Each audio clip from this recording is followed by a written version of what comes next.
There is no objection. No specific chair's announcements beyond the usual ones, so we can directly move to the exchange of views with Executive Vice President Frans Timmermans. Welcome, Frans, to this ENVI meeting on the effect of the war in Ukraine on climate policies, on the Green Deal, on our energy security, on food prices, and so on. Because as a reminder, you have under your umbrella as Executive VP for Green Deal, of course, climate, but also energy and agriculture.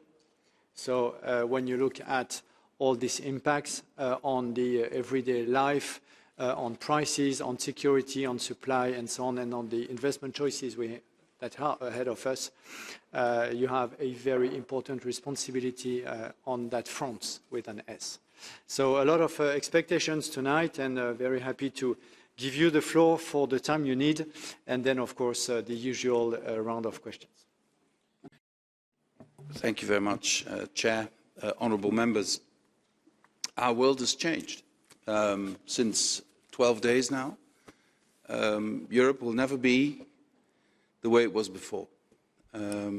Any illusions anyone might have had about the nature of Putin's intentions, about how he sees the world, things we could have known for many years, but we thought he might not act upon, have now materialized. And this means that we will have to take a different look at how we organize ourselves, how we organize our collective security, how we strengthen our resilience, and how we strengthen our response. Because, of course, today our thoughts are with the people in Ukraine who are suffering in this unbearable war, with acts of barbarism unleashed upon them, providing them with the illusion of safe corridors to Russian territory, of course, and then mining the safe corridors. I mean, there's no way you can take cynicism to a higher level than what the Russians are doing right now. So we need to find the most concrete possible expression of our solidarity with the suffering Ukrainian people. We need to respond to this challenge. Putin, if he is not stopped, will continue until he has restored what he thinks is the rightful Russian empire. And I'm afraid this is not limited to Ukraine. So I think I want to start on this because, as some of you know, I've lived in Russia. I've been following the country very closely for the last 3 decades. I have friends in Russia. I have friends in Ukraine, like many of us here. There is no Russian who wants this war. And the Ukrainians are forced into a conflict with people whom they regard as their brothers and sisters. This is Putin's war. And it should be on him and on his cronies. And we have a huge responsibility in making sure he does not succeed. This has to be and will be his Waterloo. Now, in the reaction to this, of course, the main task any public authority has is to fight for the security of our citizens. And that means looking again at our collective security arrangements, strengthening European security, strengthening our transatlantic ties. I want to refer to the historic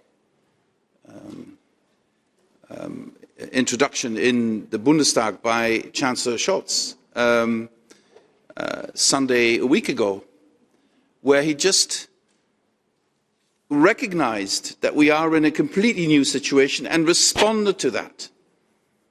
And the whole idea of what in German is called Wandel durch Handel has been abandoned. And we need to stand up for our values.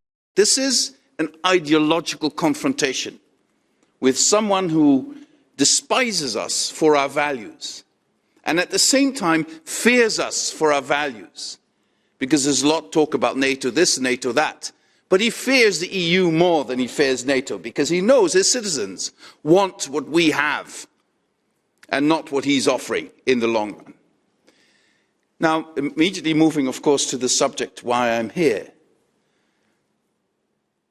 I think it would be a historic mistake to draw the conclusion from this security challenge and saying this means the Green Deal and Fit for 55 can go to the back burner.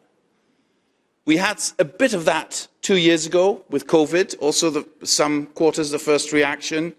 COVID now, come back with your Green Deal in 10 years' time. And then soon we discovered that the Green Deal offered some of the fundamental answers we needed to respond to the challenge, that has been going into our economy, to the need to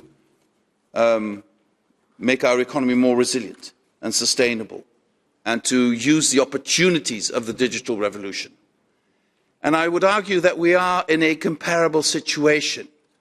The only way that we cannot be put under pressure because we are Putin's customer is to no longer be his customer for our essential energy resourcing. The only way to achieve that is to speed up our transition to renewable energy resourcing. Make our own energy is the best answer.